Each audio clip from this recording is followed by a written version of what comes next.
I'm not a piece of shit and I don't hate everybody. And I'm sorry for telling on people that are doing shitty things. It's not, like I didn't choose the rat life. The rat life chose me. They're like, well, let's see if we do this. Let's see if she'll tell if we do this. Let's see if she'll tell if we do that. If we do this, how about we murder her brother right in front of her? Let's see if she'll tell on us for that. And I'm just like, dude, like why are you wanting me to tell on you people so bad? I'm not just gonna sit here and stay quiet while you guys be mean to me. If you guys want to stop being mean, I'll forgive you, and maybe we can all you know provide an example to the world of um some level of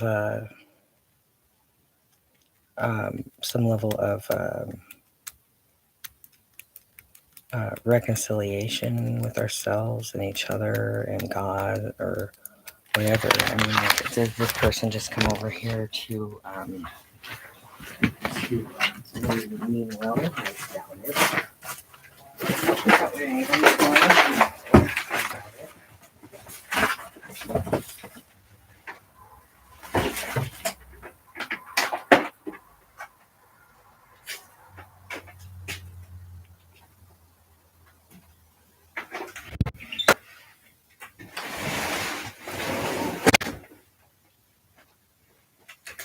I don't know. I'll keep digging.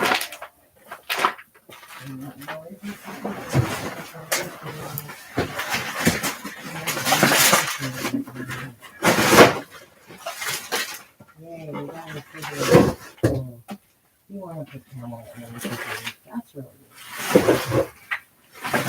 Why not, instead of worrying about how to hurt me, why don't you guys just focus on your lives, of your own lives?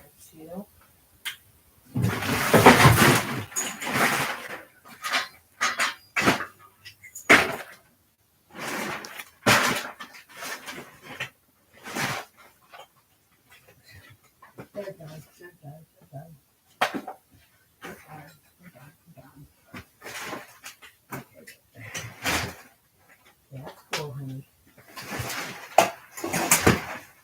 I wish you the best, darling. I really do. The prayers are with you, honey.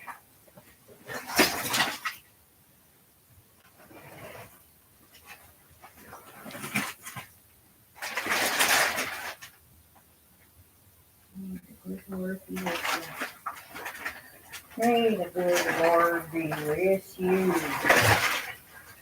and also with you. May the good Lord be with you. Okay, so we like this. We like this.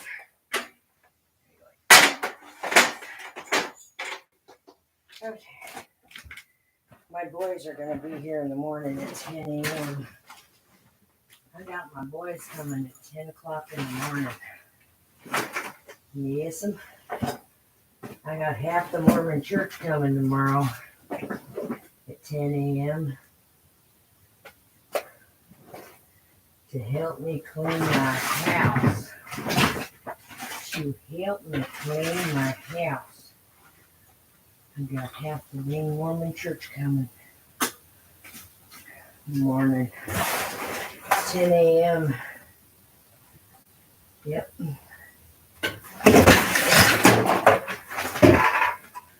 10 a.m. in the morning.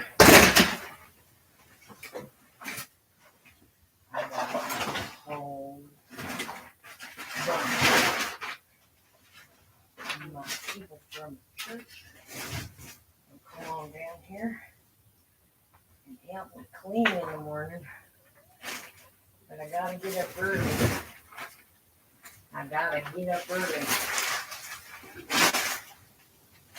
Because these parents are going to help me clean my house. Amen to that. Amen to that. Okay, let me see.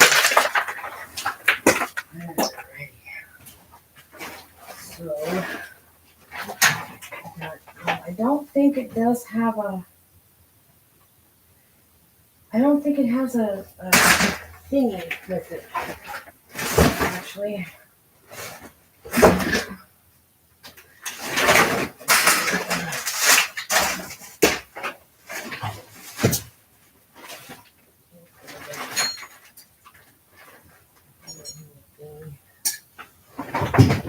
It doesn't have a sprayer thingy. I'm sorry.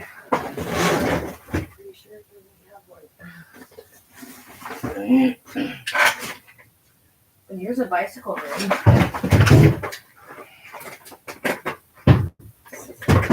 Oh, is this the rim that Scott was trying to frame me for? Scott tried to frame me about a rim. You know me.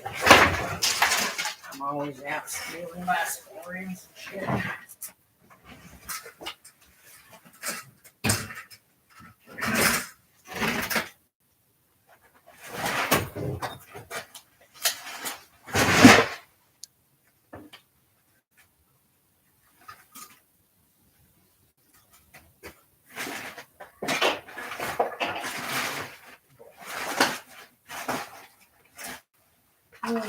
Let's see if she'll tell us for this. Let's see if she'll tell us.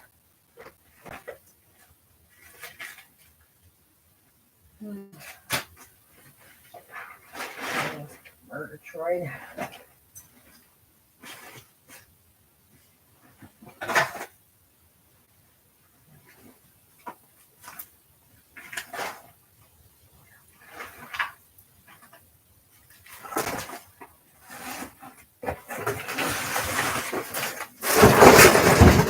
Sorry, guys. I didn't mean to do that. That wasn't on purpose. What she wanted.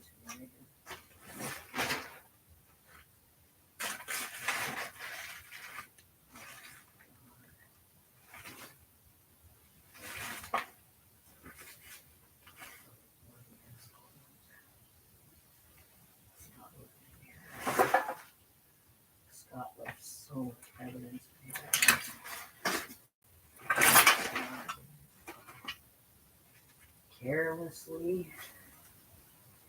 He carelessly left so much evidence.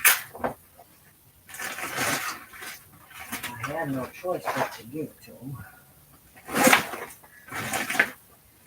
You're gonna leave that much evidence in my house? Well then, I'm gonna do with it what I'm supposed to do with it then.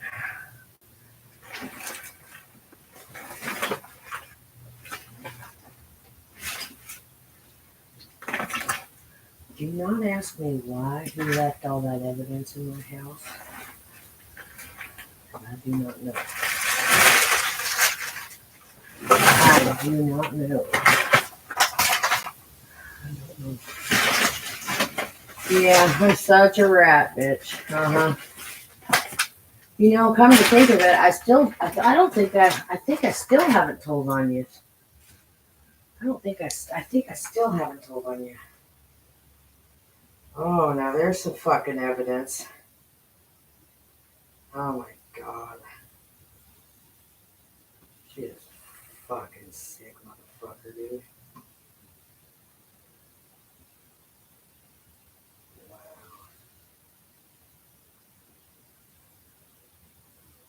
Look at that piece of fucking God. I didn't even know that was here. Didn't even know that was here, man. Wow. I didn't ask these people for this shit, dude. I never asked for any of this shit.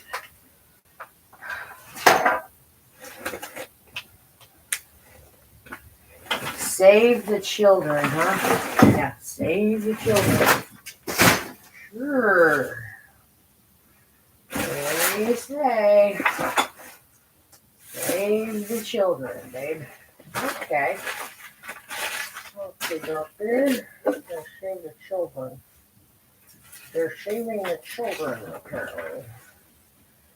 Yep, good old Deneen. out there saving children. Whole bunch of crusaders, children savers.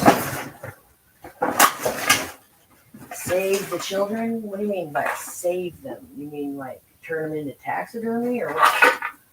What are you talking about? When you say save the children, what exactly do you mean by save the children? I'm just kind of curious. Just out of curiosity, what did you mean by save the children? And the only thing my brother was guilty of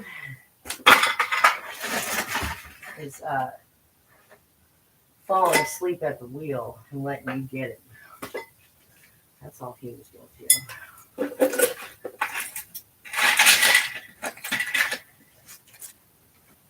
Do I believe you that my brother raped me? No, I don't.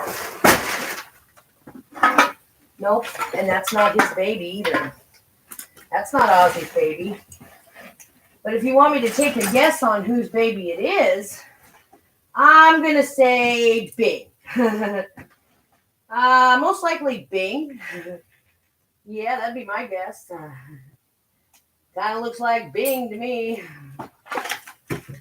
Definitely don't look like my family. So we're going to have to go back to the drawing board and get another blood test because the first one wasn't accurate. I know damn good and well. Nothing against the baby, nothing against the mama. But that baby is not related to me, okay? I do know that. Nothing against the baby. She's beautiful. But she's not related to me. I would know when I look at the baby if the baby was related to me. And the baby ain't related to me. You want me to tell you who I think the baby is related to? I don't know, maybe Bing? Maybe that old fucking black dude from California? I don't know.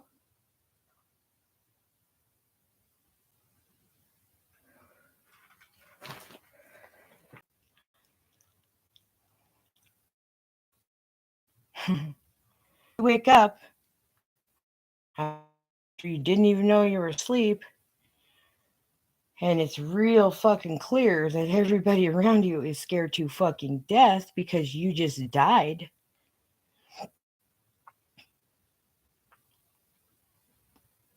Mm-hmm. I don't know how long I was dead for, but I was dead for longer than they thought could happen. I was dead, flatlined out for so long that they thought that there was nothing they could do. And somehow magically, they were able to bring me back to life. But that's not the first time it happened. And it wasn't the last time it happened. And is being a fucking rapo? Yeah. How many times did my fucking, I mean, I don't know. There's way too much evidence in my house that I've given most of it to the people that wanted it. Okay? But don't think that I don't know that all these clothes are my brother's, okay? That man was my twin brother, okay? Ozzy was my twin fucking brother. Did he have a drug addiction? Yes, he did. Was he a cocky son of a bitch? Yes, he was. Was he difficult to put up with? Yes, he was. Was Lonnie jealous of Ozzy? Oh, you bet your ass. Did Lonnie blame Ozzy and accuse Ozzy of every single fucked up thing that he actually is? Everything Lonnie said my brother is everything that Lonnie is, but way worse.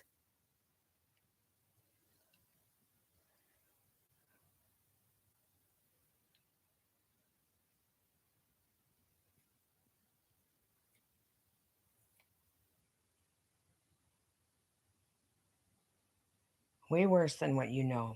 I don't know the worst about him.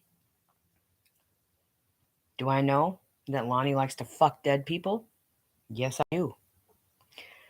How detailed of a description has he given me about this shit? Pretty detailed, okay? Do I know that he used to work at the fucking morgue with his brother? And they were pretty sicked out motherfuckers that like to fuck dead people? Yeah, somebody else needs to lose their life because Lonnie needs to fuck a dead body. Mm-hmm. You guys might be surprised to know that, you kept telling me that you sold my brother's heart, okay? And I understood your lingo. I understood your code and that you sold my heart to somebody. Okay? I understood that. But when it really hit home and I really digested it all the way was when the dude, Fantastic, or whoever the fuck his name is, down in Morocco, that guy, when he kept messaging me on my messenger and then just told me outright himself, was when I was like, okay, you know, I could twist and turn everybody's words about my brother's heart into all kinds of things, right? And I could, oh, it probably didn't mean this, it probably meant that. And all 25 of the people that said these similar things all didn't mean that. They could have all meant different things. And I'm sure it wasn't directed at that, right? Uh, and then the guy that did it, that got his heart and told me about it, he didn't mean that either. And then the guy in Albania that was calling me randomly out of nowhere and mentioning it too. I mean, like, I got people all around the world contacting me to talk about the fact that my brother's heart is in someone else's body. Do you want the DNA? Do you want me to prove to you that my brother's heart was sold to somebody? I will show you who has his heart. Why don't you go grab some DNA off that heart, okay? Why don't you see the scar on the dude's body of the operation? Why don't we check the flight fucking schedule out of Feltz Field? Because my brother died on the 24th or the 25th of February. How the fuck did they keep? They must have kept it frozen. Clear until, I think it was like March 4th, maybe? March 6th or something like that. That he finally told me about that. But I do believe that my brother's heart was like frozen on dry ice or something for almost 2 weeks, I think. And I'm not sure exactly when it left Feltz Field to head to Morocco. Okay. But it didn't leave in the Spokane International Airport. I don't believe that that's where it flew out of. And in fact, it might not have even flown out of Feltz Field either, but I'm assuming that yes, it did. That would be probably where it flew out of. Was the dude in Morocco, the dude that lives in Morocco, was he in Morocco when it happened? I don't know, because the surgeon that performed the surgery is a Nigerian man. And I didn't even remember where he came from. I think it's Africa somewhere. Did this surgery happen here? I don't know. But I had a man out of England, a gentleman in England, who, at the time of my brother's death, sent me a picture of him saying cheers. He gave me a toast, a whole picture and everything, a toast at 1 a.m.-ish, 1, 2-ish in the morning on February 24th, I believe. I believe it was February 24th at about a little after midnight, sometime between midnight and 2 a.m. is when my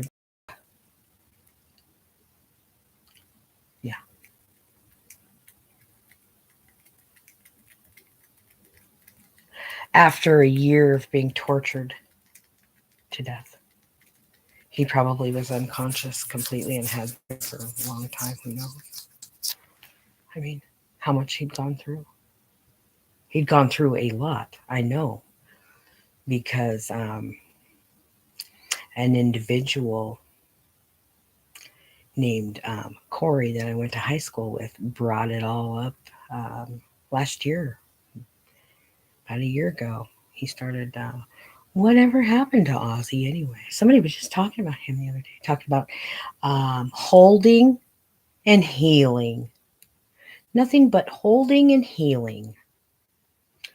Holding and healing. And healing and holding. And he said some other things too. I've saved the texts, you know. And the way Corey was talking to me, it was clear that he actually at the time was lurking around my fucking house and trying to get into my house. And um, him and a bunch of other fucking disgusting motherfuckers were really hot on my trail, out in my fucking area out here, out with these dumb fuckers like Zach and his fucking stupid fat wife, and Josh and his stupid fucking crew of fucking onslaught of fucking punk ass motherfuckers. None of these motherfuckers have a reason. You know what these people's reason is? That they did real fucking dirty and they did real fucking wrong because they're fucking weak loser bitches that are never going to amount to shit on their own, so they have to take from other people. They hated the fact that Ozzy is so confident and Ozzy's so sure of himself. Just like me, people fucking hate it. Mm-hmm. Do I think I'm better than a lot of people? I hate to admit it, but I don't think. I know, okay, in a lot of different ways. Do I need to dwell on that? Do I need to think about that? No. My brother was really good at pointing that out too. And people don't like that. But you know what? We don't fucking really care what all you motherfuckers like. Why are you so fucking worried about anything we fucking say and whether you fucking like it or not? Listen, me and Ozzy don't give a fuck if you like anything about us. Because you people are not a fucking factor in our life. Okay? The only reason you're in my life as a thought process is because you won't get the fuck out of my butthole.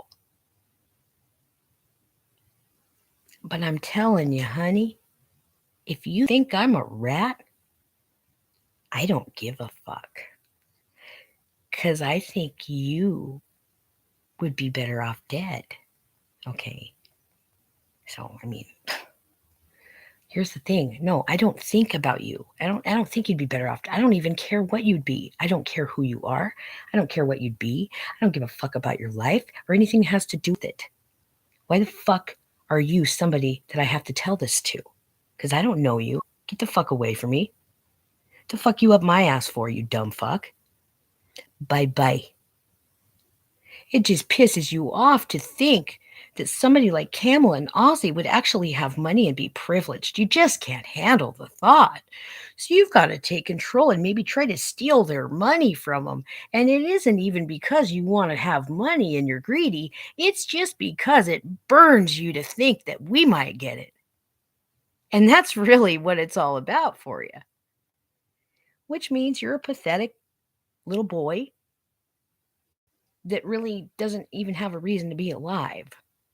Because whatever you think is on the other side of all your bullshit here, get your fucking nose the fuck out of my business, motherfucker. I don't know you. I don't want to fucking know you. Get the fuck away from me.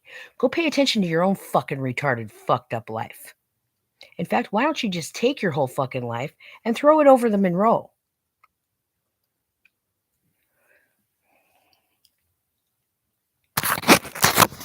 You ain't my friend. I don't know you. Get your fucking nose out of my business. And if you don't start listening to what I'm trying to tell you, somebody is going to come and do it for you. And it isn't going to be me. And I ain't going to know who the fuck it is. Because so far, anything that anybody's been getting as far as a memo or a message, and I know they're getting them, I wouldn't be able to give you a clue one, who the fuck, what the fuck, anything. You know what? You guys got everybody so convinced that I'm a rat that even people that are trying to help me are afraid to fucking tell me. You know, they might have to abort the mission because of my big mouth or something. Well, here's the thing. Nobody's ever tried to confide in me about anything, okay? And you might be surprised if you did. But listen, keep it all to yourself. Keep your lips. I mean, even the people that are on my side, when I'm talking with them, it's a supremely patronizing conversation. To be patronized every time you're talking to somebody, even if they mean well for your situation somewhere deep in the trenches, they treat you like you can't know shit, okay? Or whatever. Don't patronize me, okay? And don't get mad at me when I don't believe you and I don't trust you. Okay, don't get mad at me. If you want to get mad at me when I don't believe you or don't trust you, then don't even fucking enter or attempt anything that has to do with my life. Anybody that's listening to me right now, the majority of you are people that have done me so dirty that it's not funny. Okay. And guess what? Not a single fucking one of you should be thinking about me or my fucking life, okay? All right? My life, all. You might want to be a little afraid of me. I mean, I'm just saying. This is not a threat. This is only a polite warning because I care.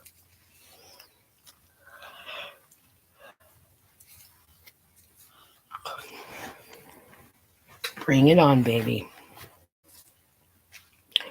Bring it on, baby. I'm a fucking monster. I'm a monster on steroids. People always asking me, do you work out? Why? Why do you ask? Why do you want to fight? Um, as much as I care about everybody, Chris, don't come back to my house. Or don't come back to my house. Just like people stay away from my house. And big fat Josh moving your big fat dumb ugly fridge around.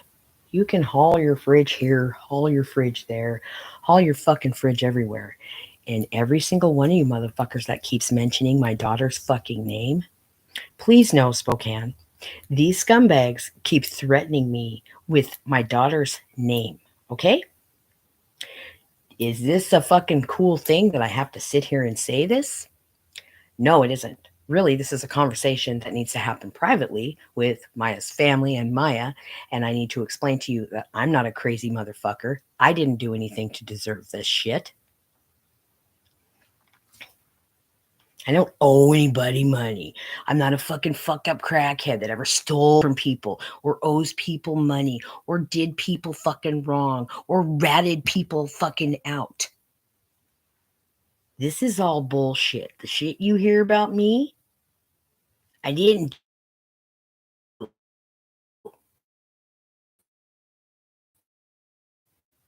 All these people, scumbag thing that I am, and they're going to know that that's what I'm doing, and I'm just going to do that.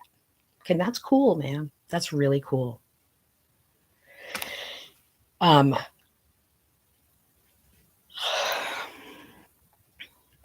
you have a child here in Spokane,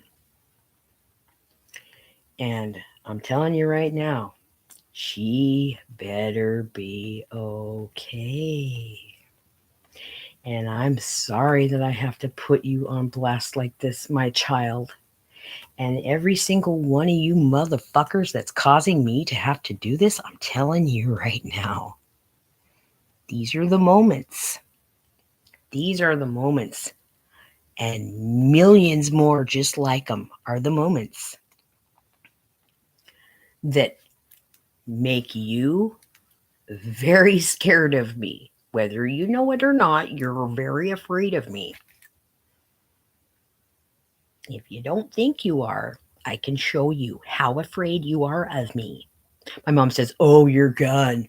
Like my mom, she just like doesn't. She's like, "Oh, Kamala has a gun. Yeah, right." Bitch, not only do I have one, I had two, okay? They came with real live, hardcore, fucking legit bills of sale. And guess what? They are on loan to me from a very reputable individual who's probably already dealt with the fucking problem. I guarantee you.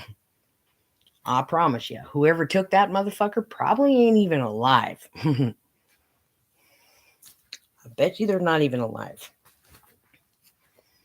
I don't know. I don't fucking know. But I mean, would the person that let me borrow these things um, be out there trying to get anybody? No, no, promise not, promise not.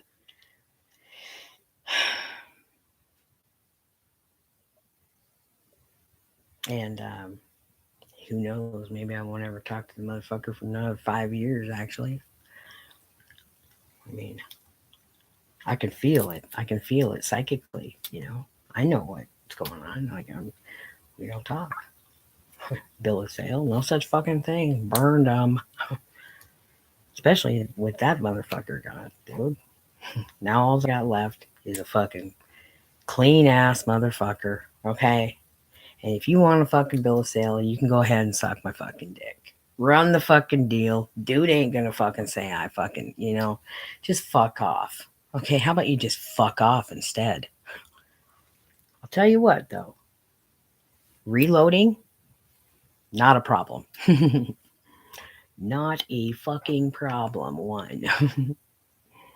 I'm gonna have to fucking reload, dude. After 7 of these motherfuckers go pumping out, dude, and you're gonna know it's not a firework, okay?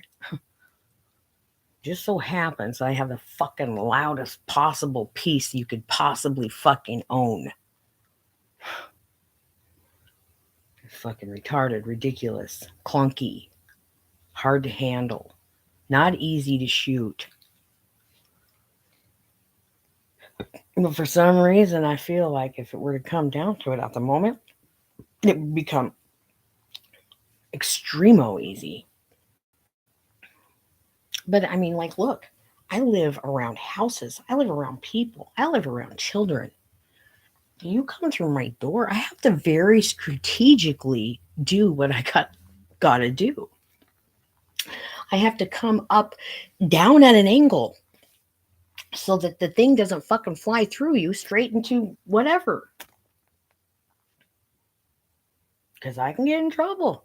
You're standing on the other side of the room, I put it through you, it goes through the wall, hits somebody over there, I'm in big trouble. Whether or not I'm legitimately defending myself or not, the implications potentially are not casual. And am I careless and do I not give a fuck? No, I'm not careless and I don't not give a fuck. Because I really, really do. In fact, I don't even want to take any one of these scumbag dirt motherfuckers out either. If you can believe that. I don't want to. It is not my fucking job to have to deal with these people. These people and what they want to bring to me is not my fucking job to deal with. Unfortunately, I'm the only one here to deal with it, and that's what has to be done. It has to be dealt with. And if ain't nobody else going to do it because it ain't my job, then I guess I have to make it my job. What the hell else do I got to do? As my Grandpa Shirley would say. Now listen, my Grandpa Shirley's soul is alive and well, and very well aware of what the fuck is going on here. Now, as special as I might be compared to my brother, I can guarantee you that you have thousands of years of people that wore fez hats as well. And I'm telling you, you remember that Michael Jackson video? Yeah. Just imagine a whole bunch of fezzes coming at you like that, okay? and every single fucking occult power they ever had that's been festering and brewing and nurtured throughout the centuries.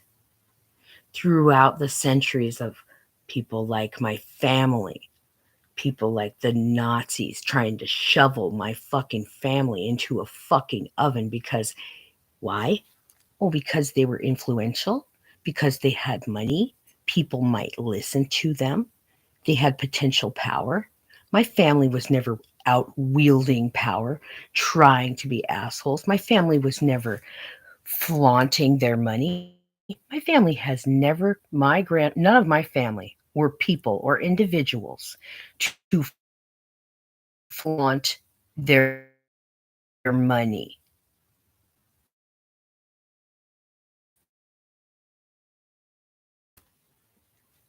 He earned the right to wear that top hat. Why? Because he was a smart guy. He was a businessman, not a ruthless businessman that would sequester a Native American woman for 2 days to steal her fucking land. Do you think I have family that needed to sequester a Native American woman in her home for 2 days to steal land from her? Because if you think that, you're a fucking idiot. We came to this country with plenty of money. And believe me, the last fucking thing we were doing when we got here was sequestering innocent Native American women to steal oil land. You fucking idiot. Lie about my family. Lie about me. Lie about my brother. Say horrific fucking things that you think are going to last and stick forever. They're not going to. I am going to clear my brother's fucking name of the dirt that you've piled on top of it. And I'm also going to clean up every single shred of this fucking mess before my daughter has to fucking deal with the enormous monster of bullshit that I have to deal with myself. And Brian Dollum, fuck you. Ina, fuck you. Mike, fuck you. Billy, fuck you, buddy. I got a special little place in my heart for you, Billy. See here. Fuck you, Jason, weak ass bitch weekly. Yeah, his daughter. Oh, she goes to school down in Pullman, and Jason's her. You know what, honey? I think her name's Carrie. Just tell him your dad's alarm for Vesta.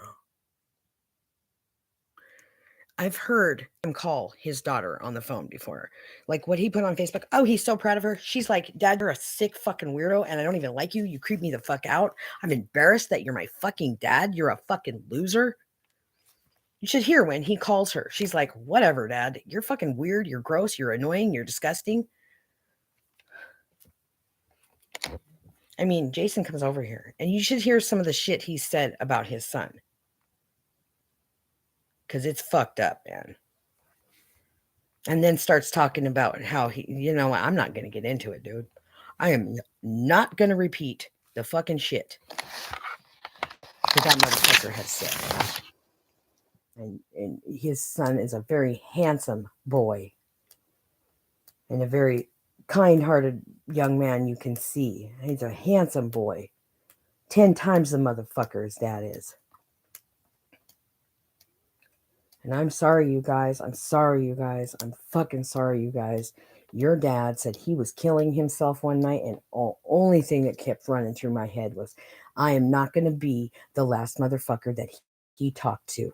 I'm not going to be standing at his fucking funeral trying to explain to his babies why I didn't do what it was that I was supposed to do. So I called the ambulance on that motherfucker out there trying to kill himself. He's a good luck, Kamala.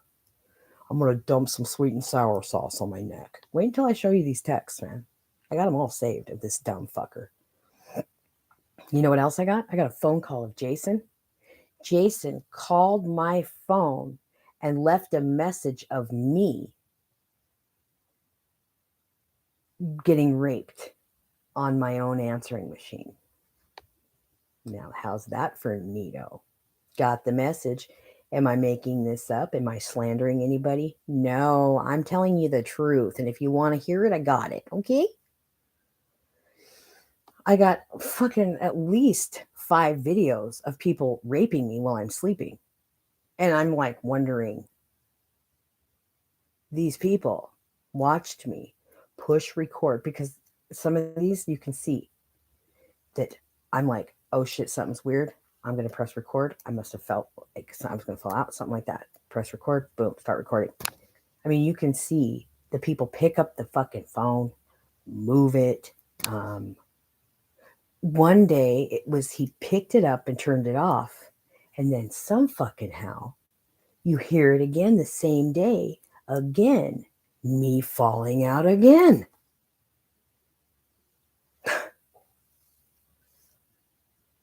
And I only listened to the first few seconds of these things, and I didn't go any further. I didn't sit and listen to the whole thing, because I'm telling you, when people are outside killing your brother in the garage and you're running into a video that you didn't know you had of somebody raping you, you know, it's just kind of a lot, you know. And then you got cops at your door telling you you're dead, and trying to send you into the mental ward so you can get fucking pumped up on so much fucking medication that when you get out of the hospital, you are as yellow as Homer Simpson. I was so fucking yellow when I got out of that hospital. I looked like fucking Marge Simpson. My skin was fucking yellow. I had jaundice. I had kidney failure. And I got out that morning when they showed up in my room after my blood pressure was like, what was it? 90 over 60 or something like that. It was just some fucking ridiculous number.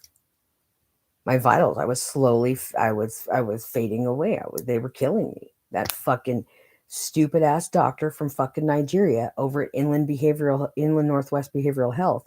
I told her that I would sue her, and she kept glaring at me just like what's her name, Sharon, did that one day, over and over again. She kept coming and staring at me like that, dude. I love it when people do that. Beautiful. You gonna come and stare at me? Okay, now you come and stare at me, bitch. While you pump me full of fucking meds I have no option to say no to. If you don't agree to these fucking pile of 10 meds that you have to take 5 times a day, you'll never get out of here. So I went like this, man. I did. I said, okie dokie, God. Pump me full, man, because these medications are going to fuck me up. I read the list. I know what they are. These motherfuckers are going to fuck me up, dude. And I said, all I can do is I can take these medications. I'm going to stay as with it as I can. They said, if you don't participate in activities, then you're going to fucking be in here forever. And I'm so knocked out and so out of it that I can't even get up to eat breakfast, okay?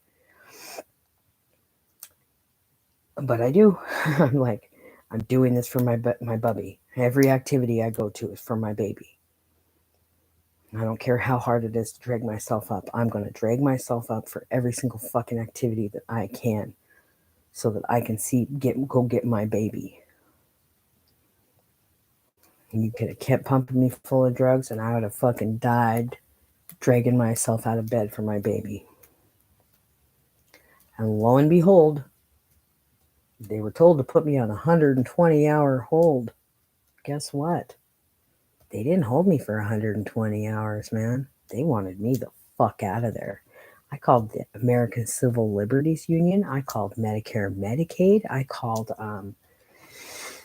the abuse hotline. Oh, fuck, man. I sat in there. I didn't have a very good list of numbers, but they had this little poster over there. When you first walk into that place, they got this poster that's way up on the wall, like so far up that even if you had vision, you wouldn't be able to read what your rights are.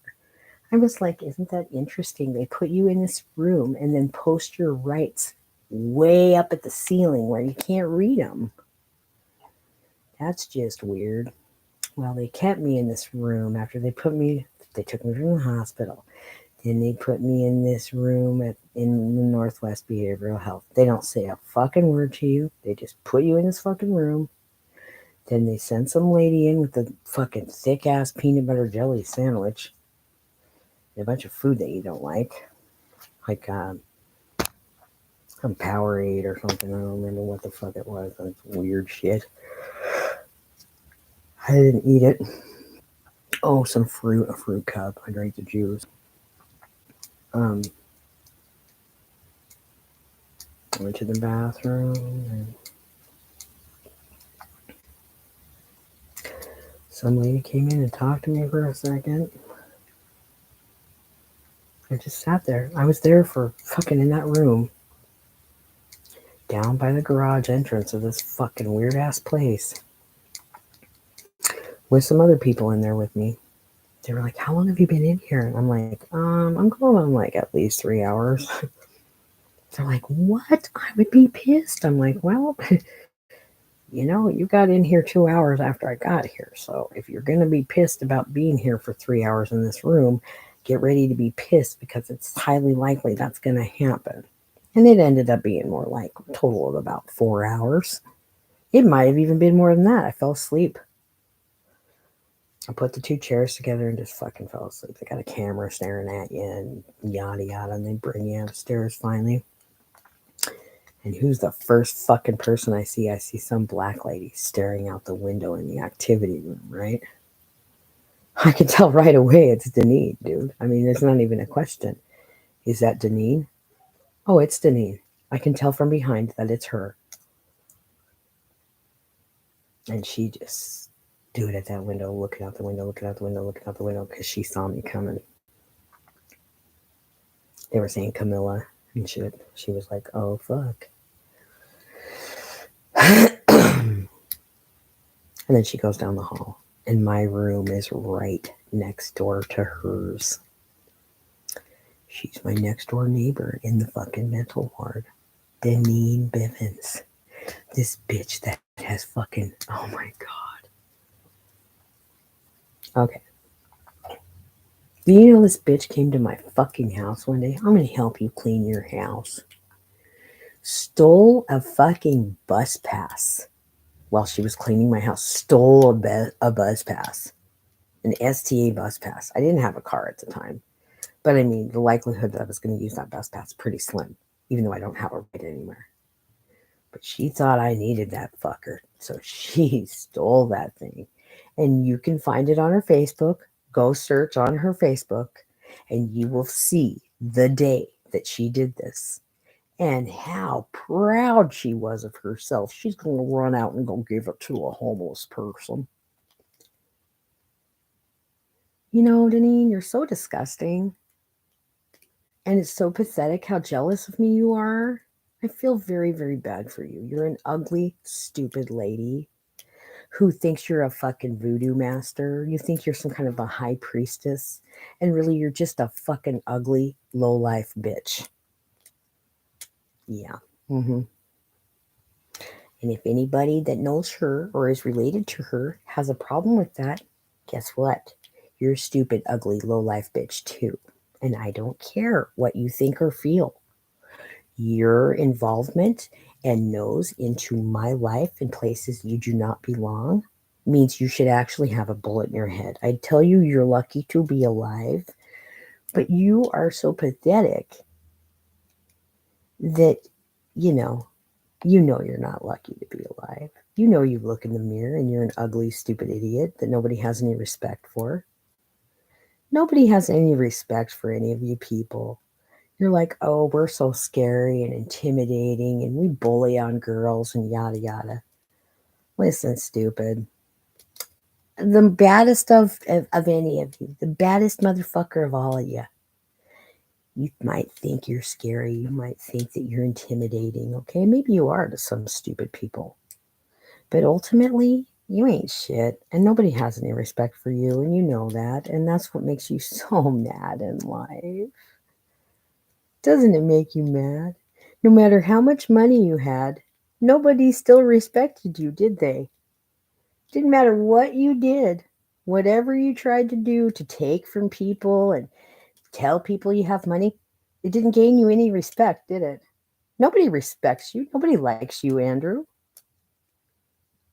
You know, having a commuter that you stole money to get didn't make anybody have any respect for you, okay? And the fact that you got a dog to try to make you look like a human, it's not going to work either. You know, I mean, really, you have a little group of whoever your friends are who are every bit as disrespected by everybody else out there as you are, and probably feels close and tight knit like a family, but you guys are all actually just really big losers who who still don't have any respect. Nobody has respect for you people. You people are pathetic. I mean, when you're a thief because you're so fucking weak and such a big loser that you can't even, handle it, like Andrew. Pretty soon, Andrew, the whole world is going to know that you're a weak ass thief, okay? All your spare time you have to sit around with your dog is not going to be any enjoyment in life, okay? Like, you might get a little bit of love and enjoyment out of a dog because I'm telling you, dogs are pure love. And it is the last thing that you deserve to experience. But you're going to get a little tiny taste of real love before it all gets taken away from you. And your whole lineage and history and namesake and your legacy that you leave behind is nothing but shit. Shit. Nobody's ever going to think, oh, that Andrew, we respected him so much. No, people are going to say, what a fucking disgraceful, no honor having coward. And you're going to fall in love with your little dog because it's going to be the only thing besides me that ever actually loved you. And that dog's going to be awesome, Andrew. And then guess what's going to happen? Your heart's going to break because you're going to get taken away from your dog, and your dog's going to get taken away from you.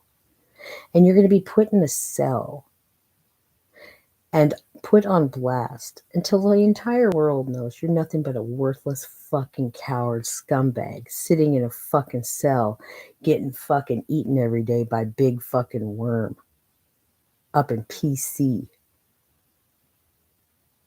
And it's a good thing you didn't have any children, Andrew, because they'd have to change their fucking last name because of you. Ain't nobody gonna want your fucking coward last fucking name. You're a thief. You're a fucking coward fucking thief who killed your fucking friend that you've had since you were a little boy. Because you're a fat, stupid fucking bitch that never got any respect from anybody. So you thought, maybe if I get enough money, everybody will think I'm cool. Maybe if I ruthlessly kill my own fucking friend like a sick piece of dog shit, everybody will think I'm cool. We don't think you're cool, Andrew. We still think you're a stupid, fat fucking punk. You don't have any morals. You don't have any values. You don't have any ethics. You don't stand for fucking shit, boy. I mean, Jesus Christ, you're driving around a fucking hot rod that somebody else built. Does it get any more fucking pathetic than you? I don't think it does, buddy. The fact that you're willing to even drive around a hot rod that somebody else built shows exactly who you are. God. How do you even do that, dude? How do you even fucking feel like some kind of fucking like, look at me, look at how big and fucking fat and stupid I am. Look at this hot rod somebody else built. Look at it's there. When you take a picture of them. Oh, look, it's my feet. But it's my cool now. Because somebody else built the hot rod and I bought it. And I'm going to try and take the credit for this. I'm also going to take the credit for the money that it took to buy this fucking thing that I didn't fucking build because I'm a fucking no honor having son of a bitch. Yeah, Andrew, you can tell you were raised without a fucking dad.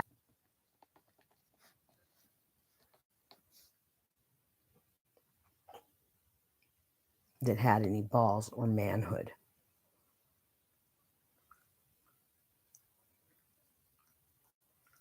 I have nothing to say. I mean, I was so sweet and kind to his mother when she lived down the hall from my mom. Just sweet and so fucking kind.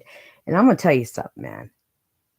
From day one, since I was fucking 10 years old, that woman didn't like me.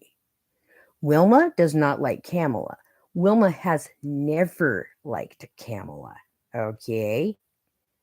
And when Kamala still was kind, still was sweet, still was like, oh, Wilma, I remember you, like I remember you and I care about you and I grew up around you. Even if you were always mean to me and a fucking asshole bitch to me, I still care about you. And you know how much she basks in knowing what her son has done? She gets a little too much satisfaction out of that one. Okay?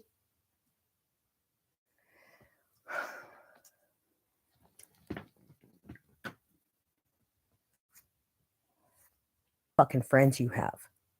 What I'm saying right here is true and real. I'm not slandering anyone's fucking name. I'm telling you my true story, my experience in life, what I'm going to write a movie about that's going to include you someday. So you better get fucking used to it, motherfucker. If you don't like it, maybe you shouldn't have been the fucking asshole that's in my memory, okay? Because you're beyond the level of asshole. You far exceeded asshole. Especially a motherfucking bitch that's known me since I was fucking 10 years old. Just basking. You know what? She never liked Ozzy either. Wilma never liked Ozzy. And she never liked me. She never liked us. Wilma never liked my brother. Wilma never liked Ozzy. There was something about Ozzy she didn't like, and something about me she didn't like either. And you know what it is? It's the same something that all these fucking people that have no fucking heart or honor are bothered by. Our confidence and our knowledge in the fact that we know who we are. And that we deserve every goddamn motherfucking blessing we are entitled to. And the fact that your scummy ass sticks your fucking nose in my family's financial business or even thinking about who the fuck I am, bitch. Do I feel bad? Do I care if anybody's pissed off that I'm disrespecting Andrew's mom? No, I don't fucking care. I spent my entire life being nice to that lady while she shat in my face. She was never nice to me, and she was never nice to my brother, and I was sweet and kind to her at every single fucking turn. Except for one time when me and Andrew got in a fight. And Andrew took my fucking shot glasses, souvenir that my sister brought back from Finland with her for me, and broke them. And along with breaking the tail lights in my Fiero, which were $370 a fucking piece for each side. I mean, don't break the tail lights on your Fiero, because if you have to replace them, they're going to be $400 a piece, babe. Look it up. The dude down here at the end of the deal can confirm that I am telling the truth. Because I used to have a Fiero. And Andrew fucking broke my taillights. And it was super fucking expensive to replace them. Almost as much as the car fucking cost. Like I don't even care, because I was after his Volkswagen with a brick, and I did kick a hole in his mom's door, I think, the front door. So, was that disrespectful? Did I feel bad? Did I say I'm sorry? Yes. Did I ever want to disrespect Wilma? Never in my life did I want to. And I was very kind to her, but you know what? She just was never nice. I mean, you could be as nice, and she just ain't gonna get it out of her, man. She just wanted to be mean to me. She wanted to dislike me. And that's okay. I don't even, and Sarah was his sweet sister who just kind of kept to herself and watched Lucy. And I thought she was nice and sweet and kind and everything else too. And I was never mean to her, and I was always nice to her too. But like they just like try to like I don't know like what they thought about us that was so bad or horrible. But they just didn't. You know what it was? They didn't like us because we were happy. You know, me and Ozzy, we could be down in the trenches. Shit's going real bad. But listen, man, we're comedians, man, and we're going to say something funny to make ourselves laugh. We're going to try and pull ourselves out of it. Until you can't, until you're tied down being tortured by a bunch of fucking disgusting scumbags. I mean, Andrew knows this is happening to somebody that he's known since he was a baby, you know, pretty much, in fucking Little League. What shit? They started Little League together. I mean, I don't know. How old were they when they started Little League? My brother was like 7 years old when he started Little League, and I think Andrew was too. You know, 5, 7, I'm not sure, but they went all the way through in Little League together from little kids. They didn't go to the same elementary school, but they were pretty tight friends, man. Him and Andrew were fucking buds, dude. Who destroyed that friendship? That would be me. They were never the same again. My brother never looked at Andrew the same again. Now, see, the way Andrew sold out on Ozzy with me, that was when Ozzy got a clue. Ozzy's like, I know who this motherfucker is, and you know, that's who he is, and I don't like him anymore, and I'll never talk to him again, and I can understand completely why. The fact that I participated in the situation wasn't very cool. Did Crystal cheat on Ozzy with Andrew? Yes, she did. Andrew cheated on me with Crystal, and Crystal cheated on Ozzy with Andrew. Same with Jason Weekly. Crystal also fucked Jason Weekly while she was married to Ozzy. In fact, if you ask Jason Weekly, he'll tell you that Kendra is his daughter. Do I believe that she might be his daughter? Maybe. She looks a little bit too much like a Shirley, though. She's pretty Shirley, okay? Kendra's pretty Shirley. And if she was Jason's daughter, Kendra wouldn't be cute. I mean, I'm not dissing anybody's anything. I'm just saying Kendra is pretty because Kendra is Ozzy's daughter, okay? Maya is pretty because she's my daughter. Kendra's not pretty because of her mom, and Maya is not pretty because of her dad. These two girls are pretty, and the reason they're pretty is because they are Shirley's. Am I a stupid fucking hateable bitch because I know I'm pretty? No, I'm not. Am I hateable because I know I'm the only hope that my daughter had to be pretty? No, that doesn't make me an asshole. Does it make me an asshole to know that Crystal ain't the best looking girl around? You know? No, that doesn't make me an asshole. Crystal's pretty. Ozzy was madly in love with her.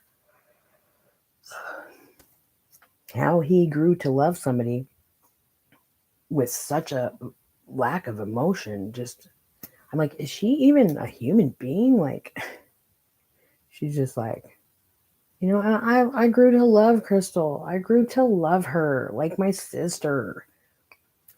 And when Ozzy got divorced, I said, I hope you don't think that I'm going to divorce her too, you know? I mean, I've been in this gig with you for 18 years too. I was there when you guys first met, you know? Me and Crystal and you and Andrew, we all lived in the same little house, remember? And I worked super hard. I went above and beyond, out of my way, consistently every single time I've ever dealt with Crystal. I have never dealt with Crystal and treated her the actual way that I should. The way she deserves to be treated. I have never. She is a fucking... If you want to know what I think Crystal is a really disgusting human being. I do not have respect for her. I think she's cold, selfish, and just really not a very loving individual. Okay.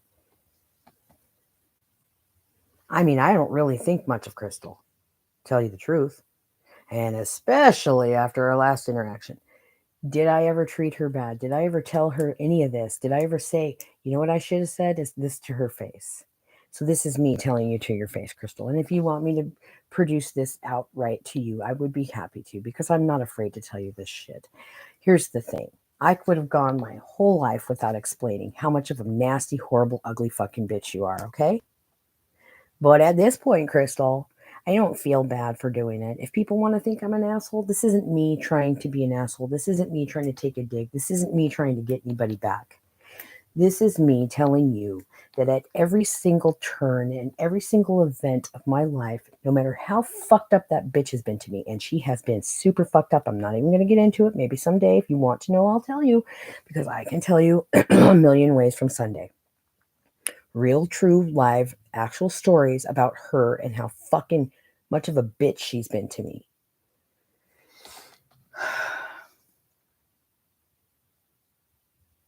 I still stay nice and I still stay sweet because she's my sister-in-law. I consider her my fucking family, man.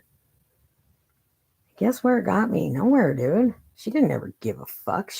There might have been like one period of time I remember where me and Crystal kind of like finally started to grow together. And like, I mean, my sisterly love for you, Crystal, was real, man.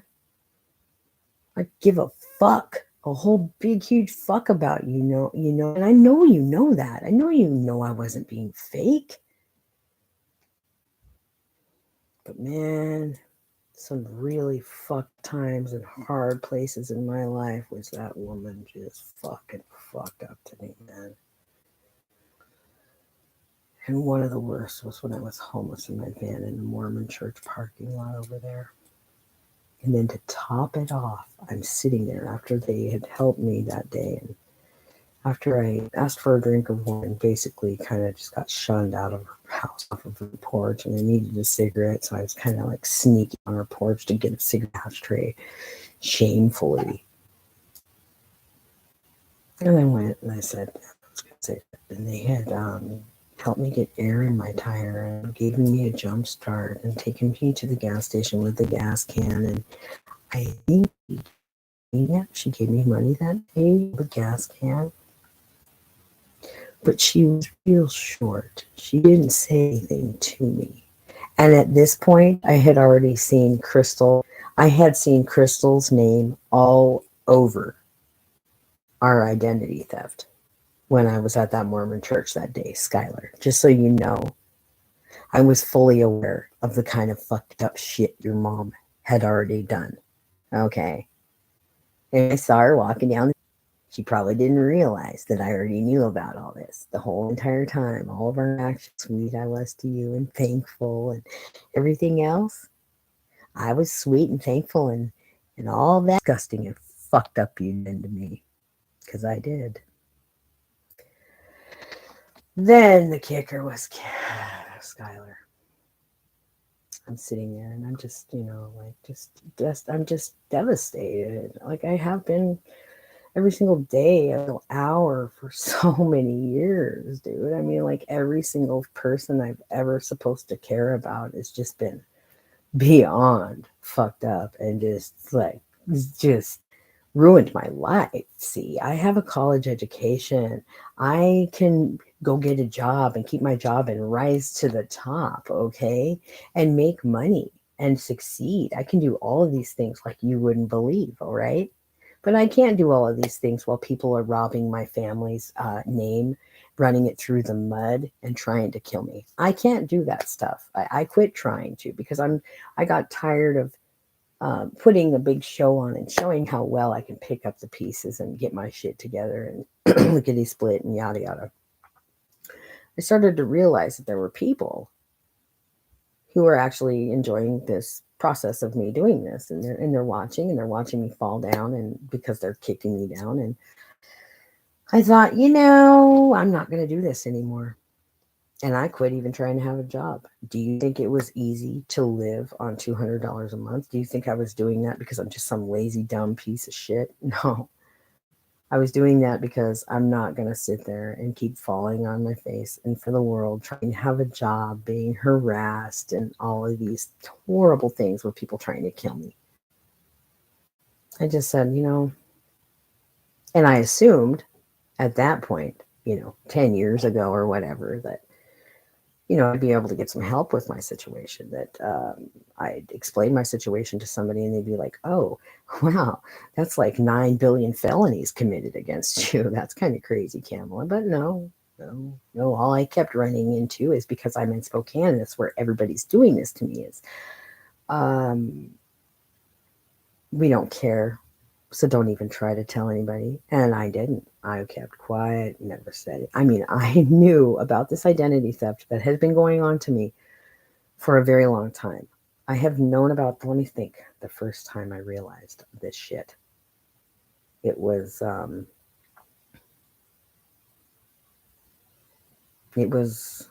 long before people even realized that I realized, okay. And about Vernie, I've known like my whole life, like low key known about a lot of this shit for a very long time. Like Calvin Stevens, he wants to know, how much do I know? How much do I know? He's never lied to me. He wants to get married to me. Okay. He wants to know what I know, how much I know, yada, yada, yada. Calvin Stevens. And all your fucked up shit that you've done to me. Somebody you don't even fucking know, you punk ass piece of fucking dog shit.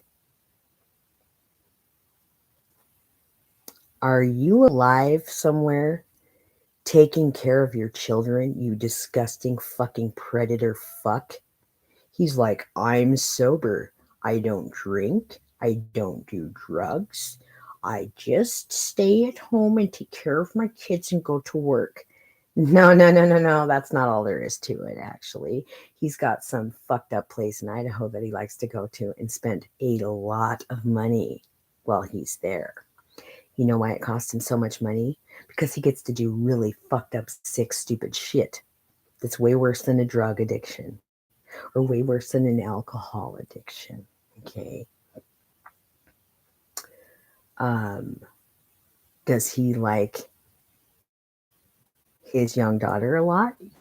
Yes. He fucking spitefully, hatefully, massively abuse those fucking boys beyond. He starves them. He freezes them. He's the most abusive, disgusting piece of fucking coward bullshit to those boys I've ever seen in my life. And I'll tell you what, man, I got a secret little wish in my brain, in my heart, is to take care of them boys. As soon as I can get them fucking boys away from that stupid, dead, fucked up piece of shit. Yeah. So some of my money, it's Maya's money, and all of Kendra's portion of it is going to go to those boys. Kendra, I'm going to give the portion of the money that you would have had to Calvin's boys. Because their dad's a piece of shit like you. I'm not giving you no money, Kendra. You're not getting no money. You ain't getting no fucking inheritance, Kendra. Skylar, maybe. I don't know. You know what? Maybe I'll just give all your guys's to Amaya and then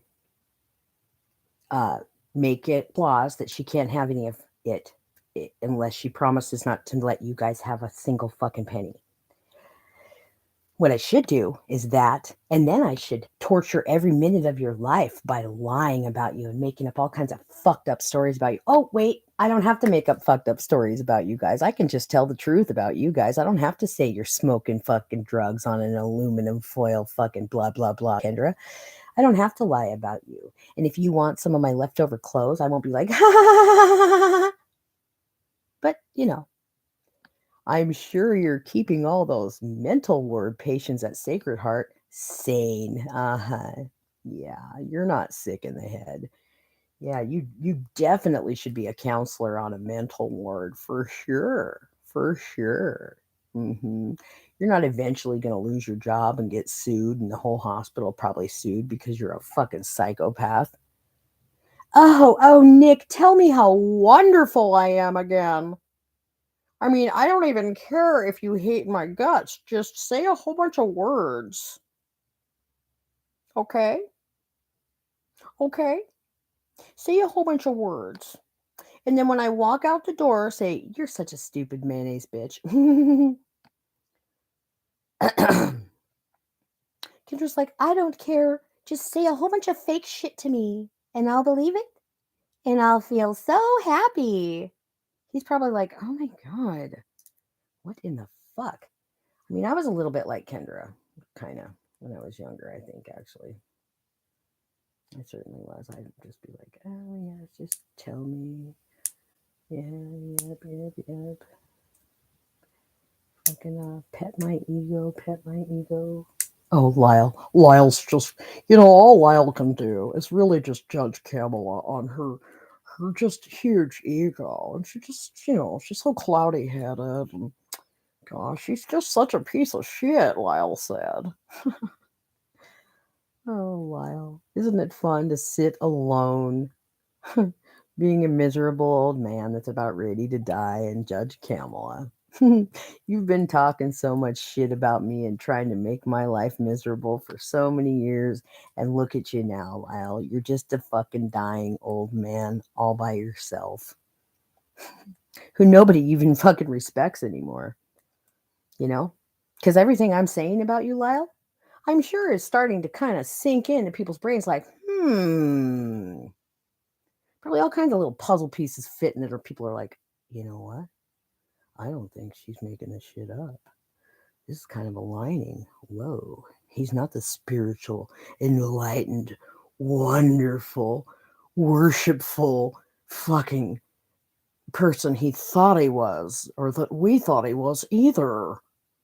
But boy, that's a witty license plate, though. Maybe you should try to float that truck all the way over to India, buddy. He said he started to get in arguments with the other people at the ashram. Yeah, I bet they couldn't wait to see you leave, Lyle. You're way too much ego for an ashram, buddy. I wonder what happens when you walk into a fucking temple. Oh my God.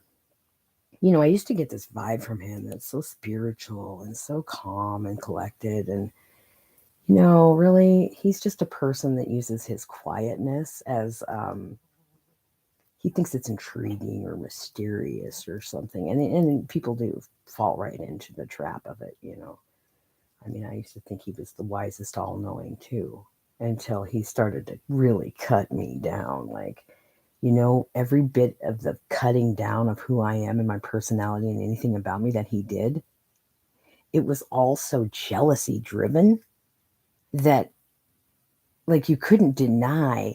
I'll show you because I saved every single message I got from him, and it's just so blatant, man. I mean, I'm like Iris, the love and ego, petting his ego that I do. And then his responses are just fucking pathetic, dude. All they sound like is some immature little boy that just hates your confidence. You know what I mean? And he just wants to cut you down. And he's super able to, because here you're coming at him like he's some wise individual. My dad loved him more than my dad loved anybody except for like me. And I do believe that the pain my dad felt when he went down those stairs, I'll take most of the blame for it. I will take I'll even take all the blame for it. But I know my dad. And I know what my dad's opinion was of every single one of his friends. This might come as a shocker to you, and this might even bother you, but when we were driving away from anywhere, what have you, da da da da da, Dad's thought processing and shit was with me. All right. So these people were like, oh, your dad, you were so bad to him. And we were just there for him. And you were just such a piece of shit. Oh, dude, when we pulled away from your guys' houses, here's a little fucking news flash for you, man. If my dad didn't like something about you, I knew about it. I knew what my fucking dad thought of every single fucking one of you people, okay? So just because you think that my dad, listen, he told me about how he felt about everything, okay? And you dumb fuckers were all included in that shit too. Just because when he was with you, he didn't show that side of himself to you, that's fine. And I'm not trying to tell on my dad, but check this shit out, man. My dad didn't hate me as much as you think he did, okay? Did he use me as a way to get sympathy out of you people? Yes, definitely. But don't think my fucking dad didn't see through a lot of you folks, okay? And sometimes he was very disgusted by all of you from this point to that point or whatever else. He was a pretty neat guy, dude. I mean, it's kind of a high standard to live up to, really, because he didn't like fucking stupid, fake, fucked up people. But he sure was friends with a lot of them. People were friends with my dad just because he was a fucking former rich kid and shit. It's the yuppie club, right? You're not a true yuppie unless you've got the approval of Will Shirley, because Will Shirley's a for real former rich kid. And here he lives like he lives, and some people have no idea. But every single one of his fake ass fucking look at me now yuppie fucking friends that is only happy if they have fucking some way to show the world who the fuck they are with some symbol. Shove your fucking Mercedes up your fucking ass, okay? Because it ain't helping you. It's just making you look more like a fucking ignorant yuppie, okay? Yeah. And then my dad was an alcoholic. And so, boy, I'll tell you, Margaret Molinelli, something ain't right about that motherfucker. She was way too hunched over on top of our fucking grandpa dying. And way too much trying to fucking take care of shit. Now, did she know that my mom and my aunt and my grandma were stealing money from my dad? Oh, I believe she might have. But rather than try to do anything about it or what have you, she just kind of fucking joined in, is what ended up happening. And me and Ozzy loved Margaret like a mom, dude. She meant everything to us. She was our very best friend. I mean, like, we thought between Margaret and Lyle, those people were like gods to us. And Margaret dropped us like a fucking dead, cold, fucking flat potato. Oh my God. She literally, I mean, she fucking fucked me up, dude. That woman fucked me up and she fucked Ozzy up too. She broke both of our fucking hearts. She smashed them all over the place. Now, I don't know what's behind it all, but some about some niece and some about this and that, and there's some faulty ass shit going on there, man. And she began to protect some family member of hers that was doing us bad. Yep. The way she came to Spokane and took us under her wing, and she was so sweet and kind and spoiled us rotten, and then just bam, when she realized she wasn't going to be able to pull off what she thought she wanted to pull off, fuck it. Your dad's just a fucking stupid, helpless, fucked up alcoholic, blah, blah, blah, blah, blah. He probably made some fucking wrong move somehow, somewhere, and she just fucking irrevocably never forgave him, dude. And she broke his fucking heart, too. She broke me, Ozzy, and my dad's fucking heart all at the same fucking time, man. Because we are sensitive motherfuckers that did not deserve to be fucking treated like that by her. She made us fall madly in love with her. And then she fucking cold-heartedly, ruthlessly fucking dropped every single fucking one of us. And it was really disgusting, and it was devastating, and it was very, very hard for me to go through and get over. And I know it was for Ozzy too, and it really was for my dad too. My dad was very much in love with her. He loved her so deeply as a friend, and his love for his friends, when he loved his people or friends or anybody, was so true and so fucking real. My dad was not a fake fucking guy. Real motherfucker. And you know something? He'd cry. That guy'd be the first guy to cry about shit, you know? He's a real fucking big crying heart, you know, sometimes. And I'll tell you what, don't underestimate that motherfucker and go thinking he's a pussy, because he will fuck you up. Yep. Everybody thought dad was a pussy, right? Well, excuse me, he's 70 years old and he's been farming a fucking homestead farm with no running water or electricity, 50 head of cattle, like, I mean, running the motherfucker. That place was tip top all the time, even when my dad was an alcoholic, you know? And when he got sober, he did it too, you know? I mean, like, when I went over there to get off crack cocaine and my dad was drinking, you know, it really, my dad did go all in when he drank and shit, but what happened with my dad was just a real bad, selfish of me, first of all. I went over to my dad's farm. My dad stopped his life and got me clean. You know, he bent over backwards, you know, dropped me off at work, took me to the gym before work. I mean, this man waited on me hand and foot, and I waited on him hand and foot too. And I loved him, and we were like two peas in a pod, but like, I needed to get out and enjoy myself and see the world and socialize with other human beings. And I was stranded on that farm like that, and I was getting cabin fever, and I was increasingly um, irritated with my dad about. Now, see, this is stuff that's nobody's business right here. This right here is a line that I'm not going to cross, because there's shit about my family and my family's heritage and our money and just everything that is nobody's fucking business. Period. And me and my dad, I'm not even going to get into it. That shit is not your business. That is between me and my fucking dad. That is between me and my fucking family. None of you dumb, fucking, fat, ugly, fucking, selfish, disgusting motherfuckers ever had a right to even fucking think for 1 second about who I even am. But, I met Doug, and I'm a codependent motherfucker like you wouldn't believe. He needed a beard over at the office with a Baxter, who pretended to be a really tight friend of my dad's before too.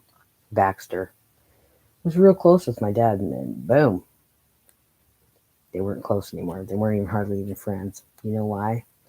I'll bet you I know why. I'll bet you because Baxter did something fucking creepy and fucking um, unbecoming in my dad. Because, like, my dad, bad taste, you know, you could really turn that motherfucker off, like, for good.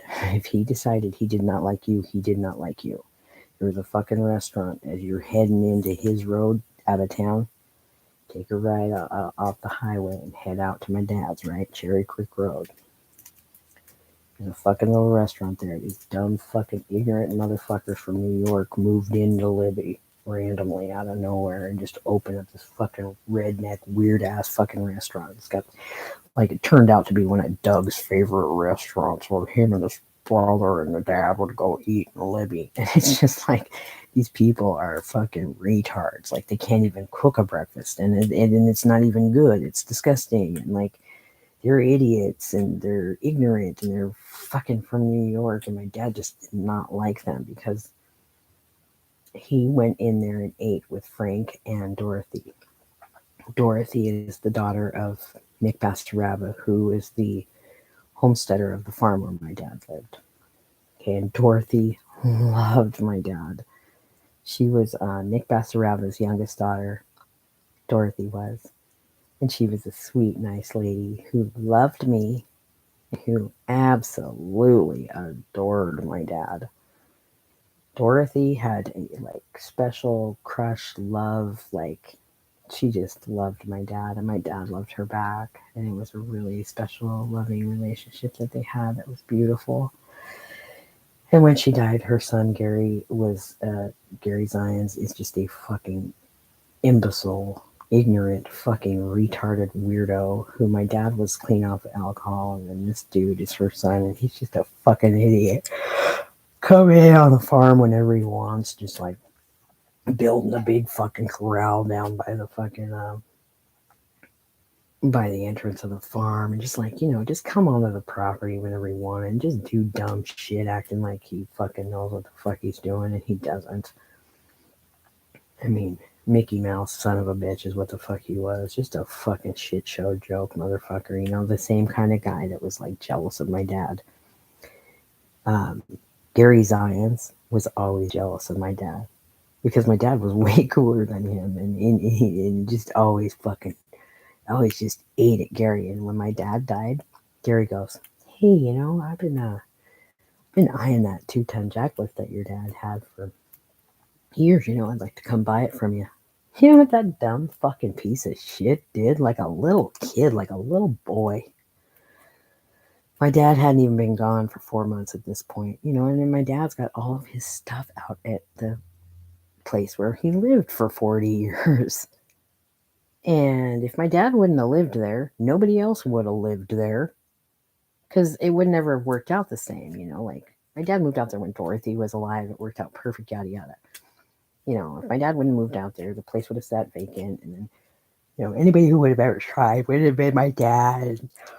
It just never would have worked out. It never would have been the reason that farm and that place stayed in the kind of shape and condition that it was because of my dad taking very meticulous care about every tiny little piece of that land, because it was the most beautiful place you've ever been. My dad's fucking beautiful place to live was just like, I cry when I go out there. I can't go out there without crying, but then some rich fucking idiot, I believe somebody that stole my identity and a whole bunch of our money, moved on into the farm and bought it for $1 million, and they all had a big party and burned my dad's house down. Nobody invited me. Nobody invited me for burning my dad's fucking house down, which I don't think I would have wanted to be there anyways, but Lyle was there. Lyle was the head ceremony fucking there. And they all had this big fucking beautiful ceremony and watched my dad's house burn. They didn't send me any video. They didn't offer for me to be invited. They didn't include me in any way in this big, powerful ceremony about my dad, right? Just as a real burn. Because, all my dad's friends hated my confidence. They hated the fact that I wouldn't let them tell me that I was a piece of shit, and on and on and on. Yeah, for years, all my dad's friends, they really tried hard to explain to me just how big of a stupid piece of shit I am, and I just never bought it, I'm like, you guys are all lame, fake ass fucking wannabe fucking yuppies, and I'm like, I'm super not impressed by any of you. I know I act like I am, and I know that your praise or any positivity out of you towards me I might take like, oh wow, but really, I'm super not impressed by any of you. You're all fucking losers, and you all think it's just like yuppies that are fake, that love to judge people. Like they're all these enlightened yuppies. They're so enlightened, and they're just so goddamn cool, right? And some young punk Kamala who thinks she's this and thinks she's that, and she's so fucking pretty and blah blah blah blah blah. They just hated me. You know who hated me the most? One of the people that hated me the most is Red Morton. Turns out he's a big fucking identity thefter too, from what I can tell. And his daughter, invited me down to Livingston because she needed my help one time. So I have Mike Wing, who's a dumb, fucked up loser piece of shit, drive me to all the way down to fucking Lewiston to help Megan, right? Because she's my sister, right? This stupid fucking bitch. You know, we're there. I I just came like I always am. I had my dog and I had my purse and what have you, you know. I'm like, it's nobody's business what I have with me. My dog stays on me, my purse stays on me, doesn't matter, you know. Did I mention to Mike Wing that I had 2 fully loaded and locked pistols in my purse the whole trip? No, I didn't. It's not his fucking business that I had that in my fucking purse, and he's a fucking wing nut, so he can suck my dick. Of course I'm fucking packing, you know.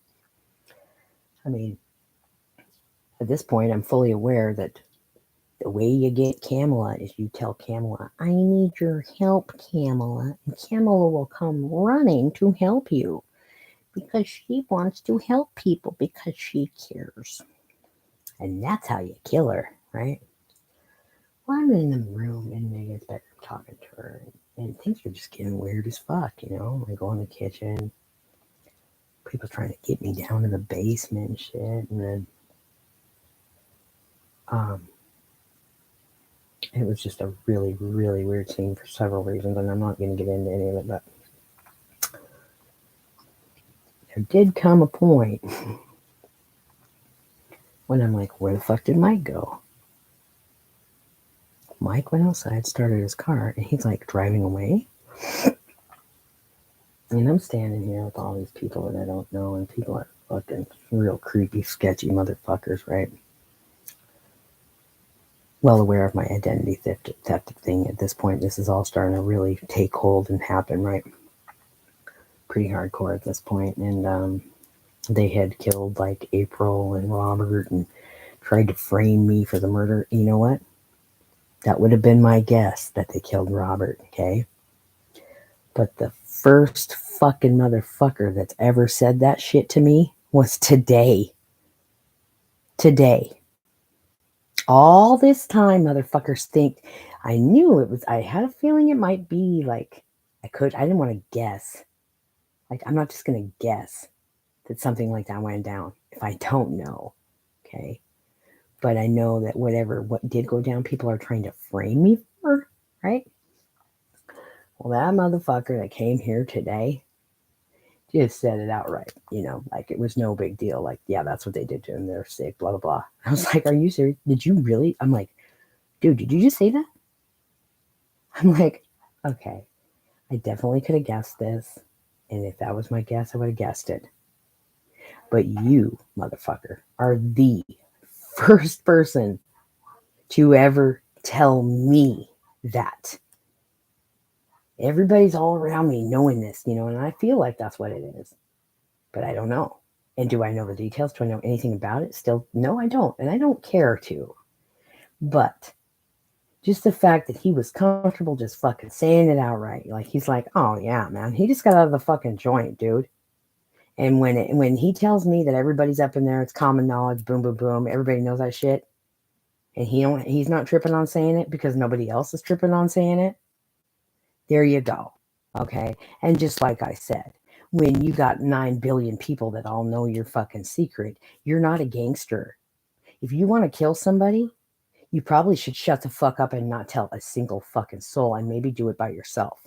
But instead, these motherfuckers, what they do is not only do they tell on themselves, but they don't shut the fuck up and they tell the entire fucking world.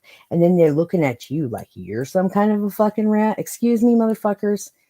You know what? If you're going to do dirt, do it by yourself and then shut the fuck up. But if you're going to do dirt and you're going to involve every motherfucker you know in on the process, then you ain't got no right to be fucking wondering if somebody's talking about it because you fucking told the entire fucking world what you did and do and blah, blah, blah. So don't look at me like I'm ratting your fucking shit out. I didn't even know about this fucking shit till today, dude. And this is something that people have been trying to frame me for. Oh yeah, they're gonna frame me for something I don't even know about. I'm like, I could guess maybe, but literally until like, a year or so ago, I'm like, what, didn't he go to prison or something like that? Like I really didn't know. And I didn't give a fuck.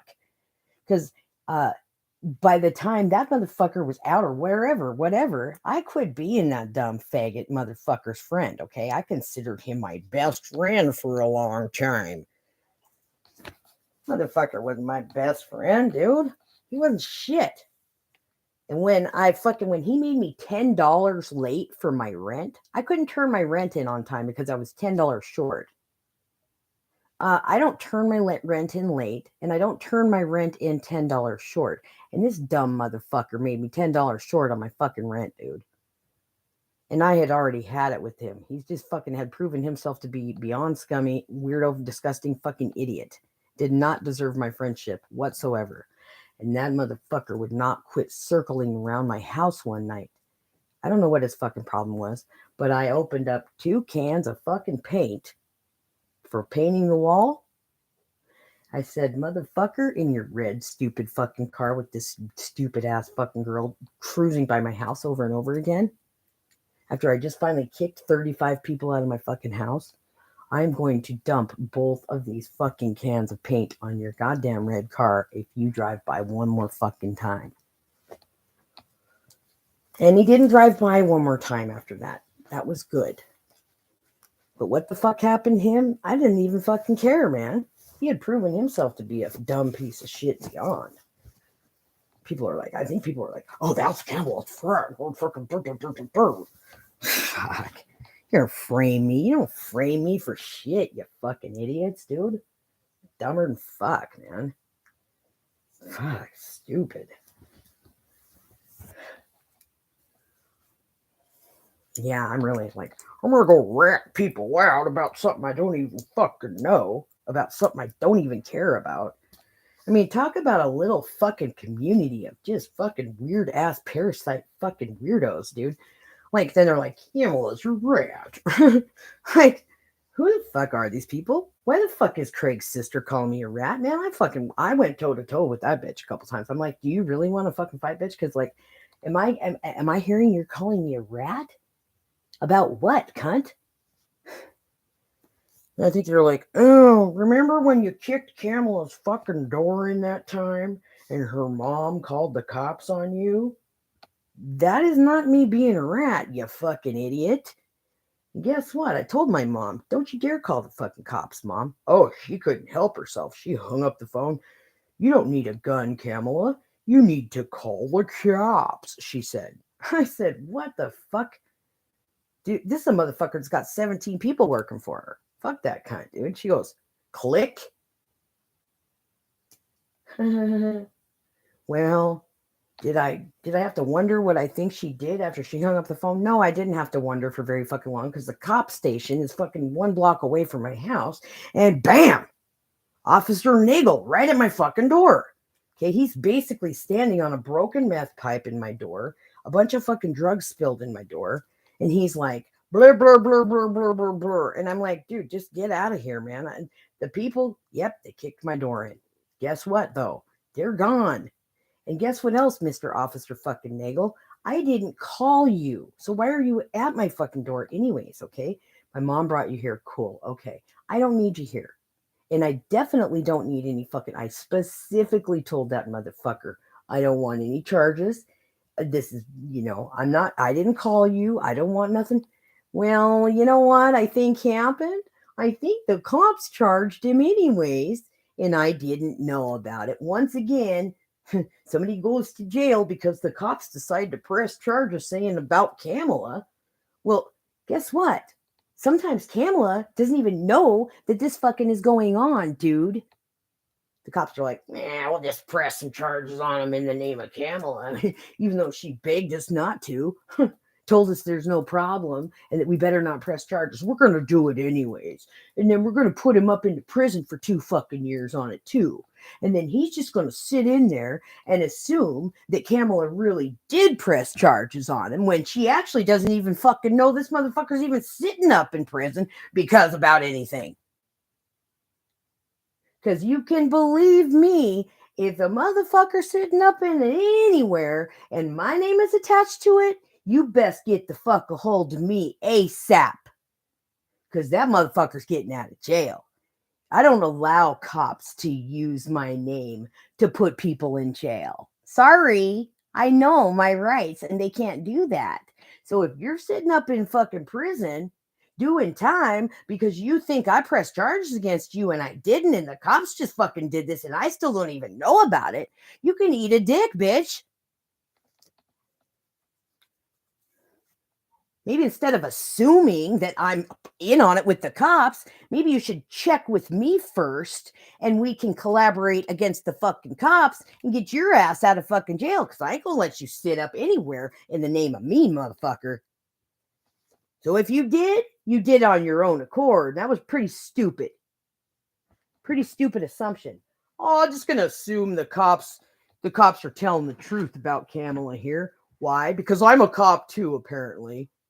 If you believe the cops and what the cops have ever said about me anytime, anywhere, ever, you're a fucking cop too, and you can also suck my wiener. Okay? I ain't got zero respect for a motherfucker that goes and sits in prison thinking that he's in there because of my ass when I had nothing to do with the reason the motherfucker's in prison. Okay? So if you sat up in prison because some dumbass cop told you I fucking have anything to do with anything, and you just went with it, dude, you deserve to sit in fucking prison then. That's what you get for believing a lying ass, punk ass fucking cop. Because apparently you're a cop too, and you fucking deserve to sit for it, motherfucker. But like, check this shit out. If you're like, hey man, I'm in jail, they're saying this is because of you. And I'm like, oh, no. They don't say it's because of me, because it ain't because of me. And you ain't going to sit in jail because of me. Because if you are, I will go down there and I will fucking sue the whole sheriff's fucking department if they're trying to put you in jail because of my name. They can't do that, dude. So if you sat in fucking prison because you believed that a cop fucking, because you believed that I fucking put you there, just because some punk ass cop told you I put you away doesn't mean I put you away, motherfucker. I might not even know about it.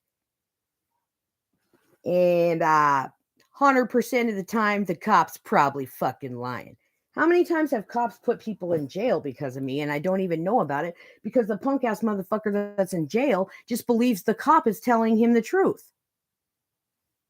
Fucking you can suck some dick and go sit some more fucking time for that shit. As far as I'm concerned. I'm not an advocate for people spending time, but man, motherfucker, if you're going to go around thinking that I'm fucking the reason, I ain't the reason for anybody's fucking time. And if you think I am, you're stupid for believing the cops, okay? And that's your bad. And I'm glad you sat. You fucking deserved every minute of it then. How many times the cops tried to tell me, oh, state pressing charges? No. 3 marshals were in my face trying to press charges on Andy. You know, I told them motherfuckers, no, you're not going to. They tried it anyway.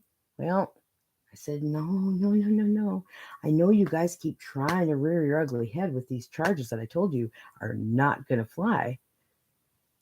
So the marshals tried it.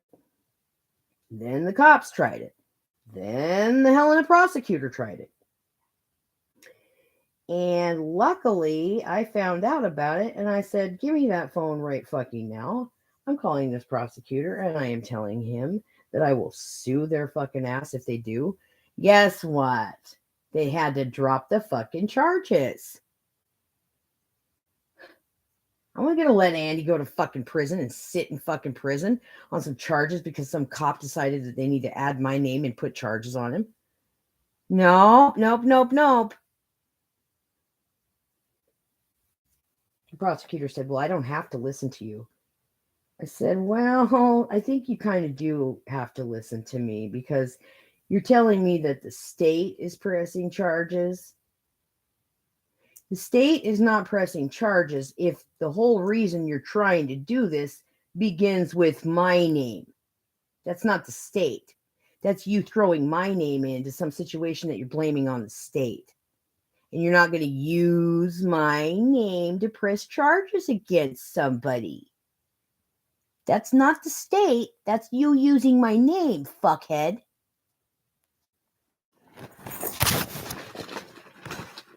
And then the dumbass motherfucker that they put the charges on is just sitting up in there going, yep, Kamala must have fucking pressed charges. Little do they know that I don't even fucking know what the fuck's going on. I didn't even know fucking some fucking cop said some charges. You're sitting up there, motherfucker. That's what you get for believing a fucking cop about me. Okay? You go ahead. You next time a cop lies about me, you just go ahead and fucking believe him. Let him throw you in jail on some fucking shit that has nothing to do with anything about me. You want to believe it? Well, then I guess you might as well just go sit your time and believe it then. But that's pretty stupid. And I got no respect for it either. Fucking dumb. You must want to be locked up if that's who the fuck you are. Whatever. Institutionalized fuck. I don't give a fuck, man. Don't fucking blame your fucking bullshit on me. Don't say I'm a fucking rat just because you fucking believe some fucking cop and went and sat some fucking time on a punk ass fucking bullshit deal that I didn't even know was going on. Like when I don't even know that somebody's in jail about charges that I didn't press or even call the cops about or anything else, what the fuck? Fuck you. If you're going to sit time on something like that, you can suck my dick and I'm glad you're spending time then. Believing a fucking cop telling people I'm a rat. You know what, motherfucker? Go spend 10 more. Fuck you.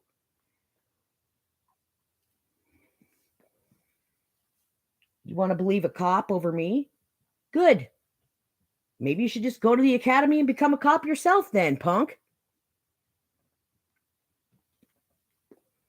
Fucking bitch.